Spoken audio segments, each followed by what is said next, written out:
Section 1. You will hear a conversation between an agent from City House Services and a customer who wants to have her house cleaned. First, you have some time to look at questions 1 to 4.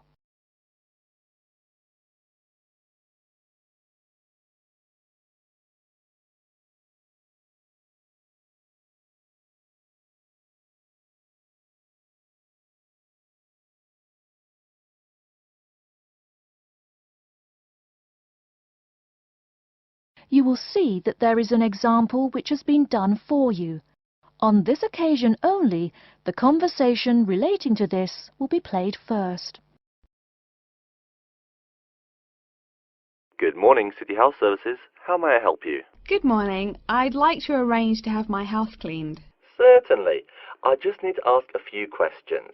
First, could I take your name? Yes, it's Barbara Hill. The woman says that she is Barbara Hill, so Barbara Hill has been written in the space. Now we shall begin. You should answer the questions as you listen, because you will not hear the recording a second time. Listen carefully and answer questions 1 to 4. Good morning, City House Services. How may I help you? Good morning. I'd like to arrange to have my house cleaned. Certainly. I just need to ask a few questions. First, could I take your name? Yes, it's Barbara Hill. Thank you. Next, is your house in London? Yes, it's in Kingston in southwest London. Okay, southwest London, and, what's the postcode? SW105. And what is the square footage and what rooms will be cleaning? The whole house is 268 square feet, and there is no need to clean all the rooms. I only want to have my bedrooms cleaned. Okay. How many bedrooms does the house have? 3 bedrooms. Oh no, sorry, we used to have 3 bedrooms, but we only have 2 bedrooms now. Are those single bedrooms or doubles? Doubles. Fine, 2 doubles. There's one more room which needs cleaning. It was used as a bedroom before, and now we have converted it into an office. I understand. 3 rooms have got to be cleaned. And are all of those rooms upstairs? Yes. Then downstairs we have a kitchen diner, conservatory and lounge. The kitchen diner is quite large and has the usual equipment: cooker with oven, refrigerator, cupboards and worktops. The conservatory has a lot of plants, but there's no need to take care of them. The lounge has a leather 3-piece suite and a large coffee table. Thank you. And do you keep any pets? Yeah, I really love keeping them. I've got 2 dogs and 3 cats. Okay, then if our staff come over to offer the service, please take your pets away. Have you looked at our service packages? Yes, I have one in front of me. Excellent. Before you hear the rest of the conversation, you have some time to look at questions 5 to 10.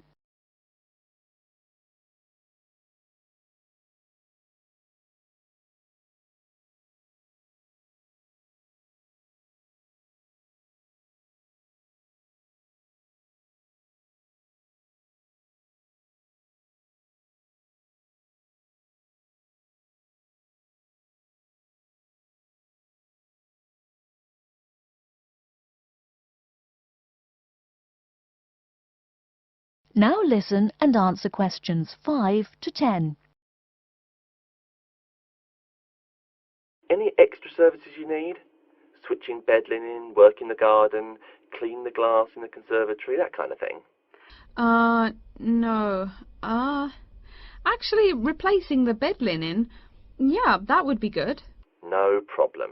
I'll just make a note of that. How about curtains, mats and carpets? What would you like us to do with those items? The curtains. I'll have to think about that. I think we should have the carpets cleaned really well every quarter. Mats can just be done with the laundry. Of course. How about clothes? We can have our staff wash and iron them, or we can have them taken to a dry cleaner. Washing and ironing. No, just ironing. That'll be okay. Okay, fine. I know quite a bit about what you want now. I should let you know that we're located on 12 Amy's Road. That's Amyes. and we work on from Monday to Sunday except Tuesday and Wednesday. Could you let me know when is convenient for you? Next Friday. No. Oh, that's no good. My son invites his friends over in the afternoon that day. Perhaps next Thursday or next Saturday? Let me check. Okay, next Thursday. When is it convenient for us to come over and provide the service? Is it okay if we come in the morning? Or we may come in the afternoon. It depends on your schedule. I'm okay with any time. Just give me a call to let me know you're coming before you arrive. Sure we will. By the way, how long will it take for the service? We usually work 1 to 3 hours for house cleaning, and the work will take 3 hours at most. And of course, if it takes more than 3 hours, you should pay extra for it. Fine. So, let me just do some calculations. That is the end of section 1. You now have half a minute to check your answers.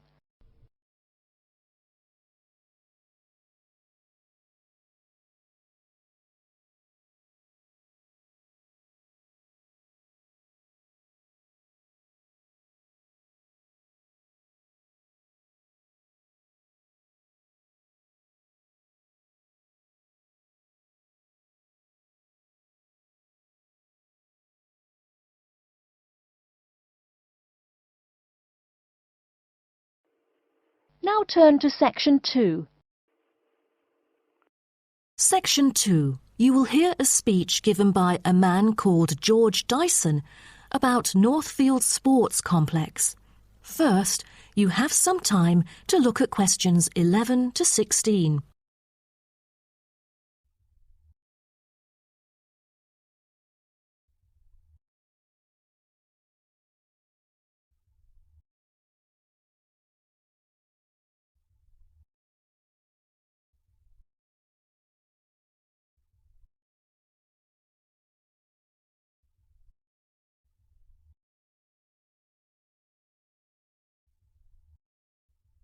Now listen carefully and answer questions 11 to 16. On behalf of Northfield Sports Complex, I'd like to extend our warmest welcome to you all here this evening. I'm George Dyson, founder of Northfield Sports Complex. I'm giving this speech today to celebrate a special occasion. We started the business exactly a decade ago, and today we have developed into a large firm with a sizable group of members. We've also been nominated the most valuable company by Greentown at the Yearly Business Awards, which will be held next week. As experienced and qualified reporters, you are invited here to experience and witness this historical moment of Northfield Sports Complex together with us. Situated within the campus of Greentown University, Northfield Sports Complex is a modern, refreshing and fully equipped facility for sports of all kinds. As part of its commitment to the local community, Northfield Sports Complex is available not only to school children, but also to local residents. It offers a wide range of facilities including a 25-metre swimming pool, paved walking and jogging paths, a well-equipped fitness gym, all-weather pitches, indoor courts for table tennis, tennis and other sports, as well as a renowned skating rink. Different age groups can all find the right sports to participate in. That's why local residents enjoy working out here. As a result, natives here are healthier than most of the people within our nation. The whole town is very proud of having nurtured 2 world champions who were once both trained right here in our skating rink. Thus, it has become the ideal venue to learn to skate and have fun. But what I take pride in most of all is the skating rink that has stirred the interest of boys and girls here in local schools to skate. Since opening, an increasing number of pupils have been paying regular visits to the skating rink. A new yoga classroom with trainers will be open next month for mothers with babies. They can bring their own yoga mat and work out together with their babies. This will be a great way for them to get healthy and meet other mums. There will also be a brand new gym open to the pensioners in the near future. Just this month, a new swimming pool is open to all fitness levels with special offers for those without a job. Our complex is open daily from 8 a.m. to 9 p.m, except on Thanksgiving and Christmas. We intend to extend our business in the coming year. A list of equipment will be put up for sale, ranging from exercising equipment like cardio machines to sports recovery and injury prevention facilities. Within our complex, we try our best to avoid injuries of any kind. We train knowledgeable staff to guide our clients through correct workout regimens. For those who want to further ensure workout safety, they are welcome to apply to be a member of our standing committee. They are responsible for revising the safety guidelines and supervising its enforcement. Before you hear the rest of the talk, you have some time to look at questions 17 to 20.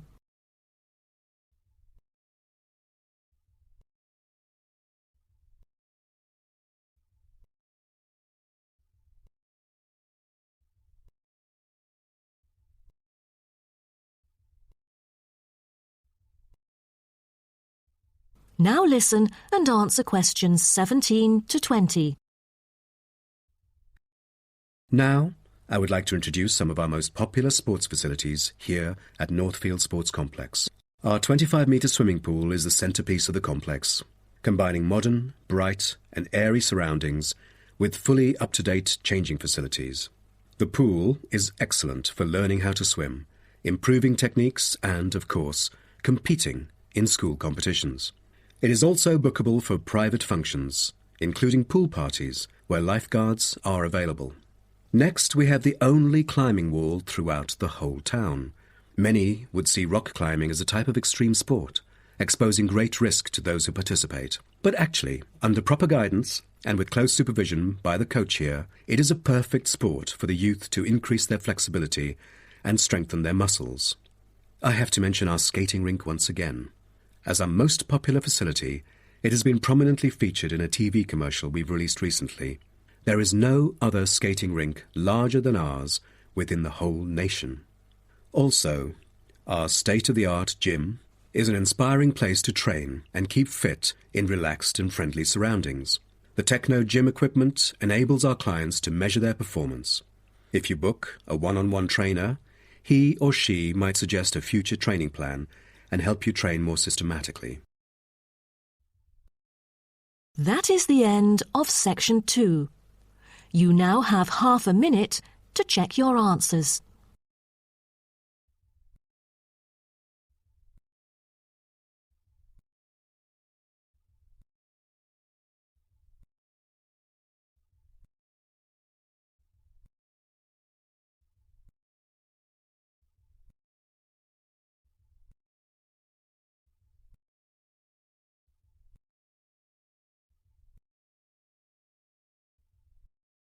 Now turn to section 3.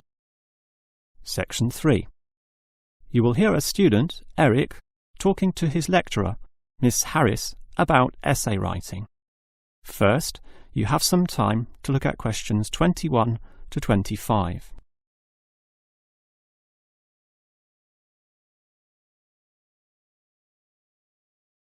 Now listen carefully and answer questions 21 to 25. Hi, Miss Harris. Here we are talking once again.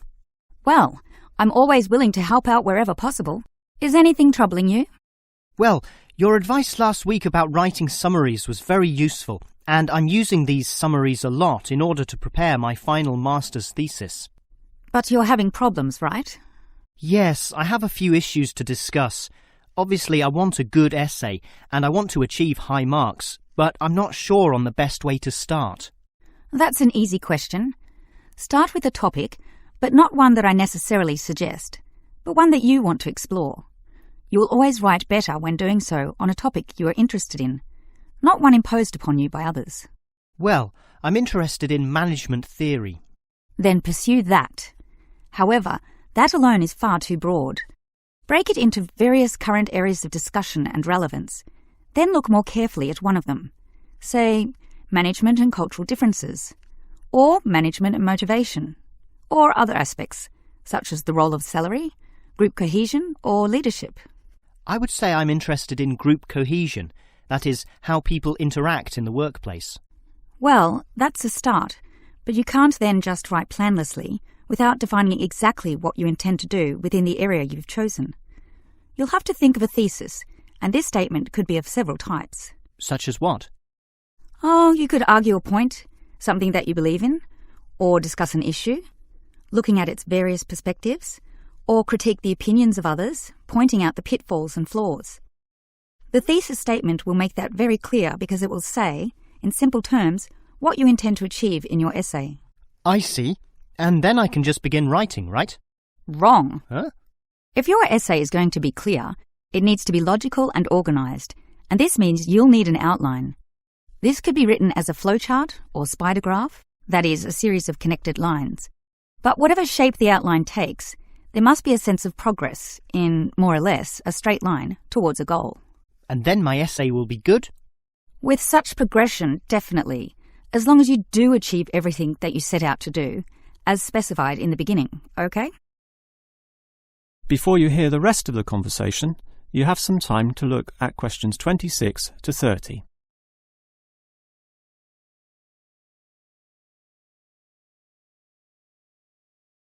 Now listen and answer questions 26 to 30. Well, Ms. Harris, your advice about essay writing all sounds very useful, solid and step by step, so I'll certainly follow that. But can you tell me in more general terms, what constitutes the best essay? Oh, there are many aspects to consider, but one of the most important is certainly original thinking. The best essays are written by people who think for themselves, and not just copy or imitate established views. I think I can do that. But remember, you can't just give a list of unsupported assertions. There needs to be support as well. A chain of logic linking each step in your argument. Right. Yet that alone is not enough. Your argument may be logically sound, but is it practically so? For that, you need examples from real life to illustrate your points or subpoints. I've got lots of examples from my course readings. I suppose I could use them. But remember, whenever you use an example or facts or figures that are not commonly known, you must give a reference. That's an academic necessity, without which your writing will automatically fail. So it's necessary to give these, right? Absolutely. And with that, your essay will be fine. But always ensure that you format it clearly. What do you mean? I mean the practical considerations, as written in the university style guide, such as leaving appropriate margins, using double spacing, Arial font, and so on. You see, your writing must look good as well as be good. I can certainly do that. And finally, related to the previous point, you need to respect the number of words required. Your individual lecturers will give you a word count figure, so follow what they say, making your essay neither too long nor too short. Perhaps 10% either way should be acceptable. 15% was common when I was younger, but it's a lot stricter now, and 20% would be pushing the boundaries just a little too far. I guess I can do all that. Thanks for your advice. That is the end of section 3. You now have half a minute to check your answers.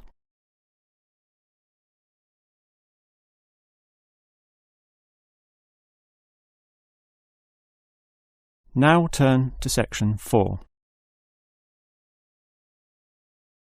Section 4. You will hear a lecturer talking about an unusual atomic particle called a neutrino. First, you have some time to look at questions 31 to 35.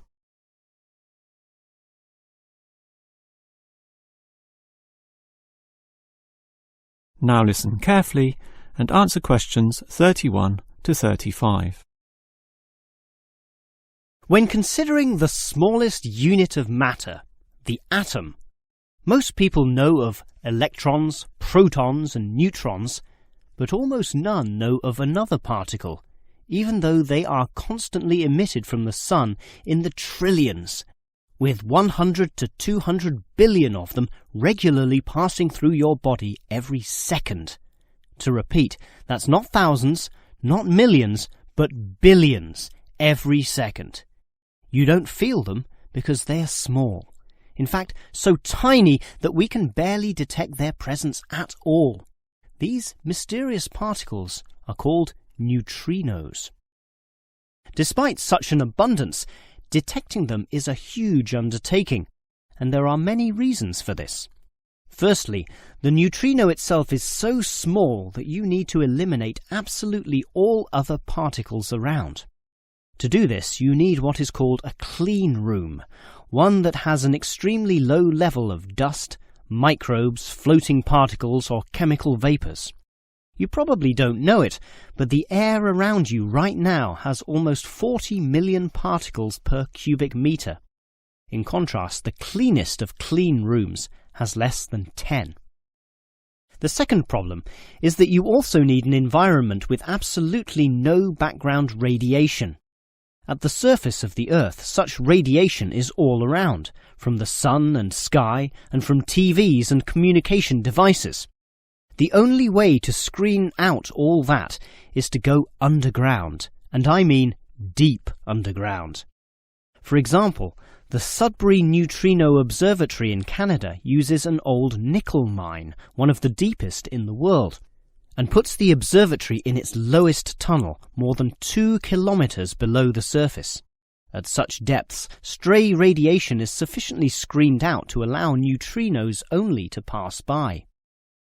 The final problem is that you need an elaborate detection system, and this apparatus is huge, and its installation in this deep underground cavity presents quite a headache. Holding such a weighty construction safe and secure requires complex engineering work, such as rock bolting and support structuring. This obviously requires great care and takes a lot of effort. Before you hear the rest of the lecture, you have some time to look at questions 36 to 40.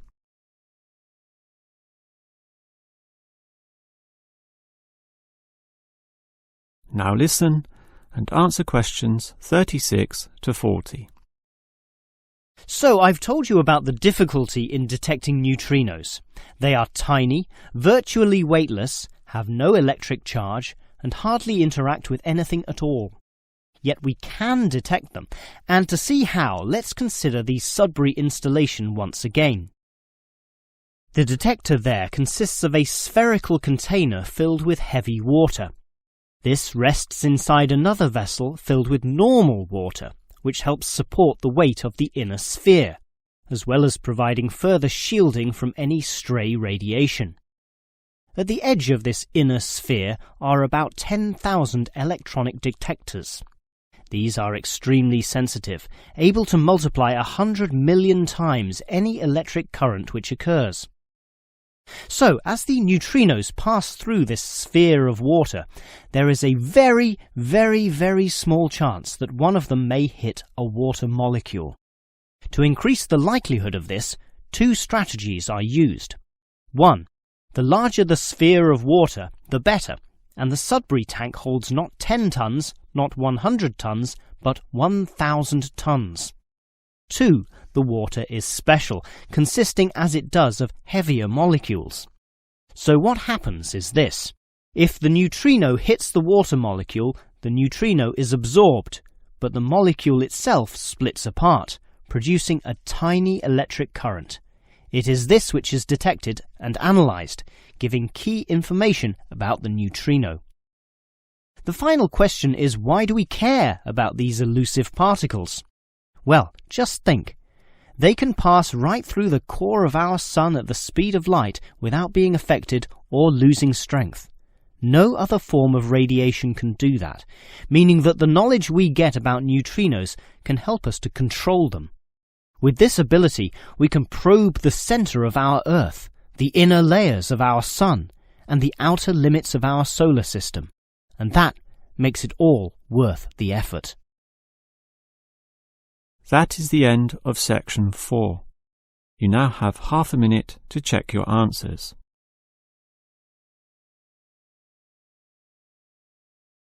That is the end of the listening test.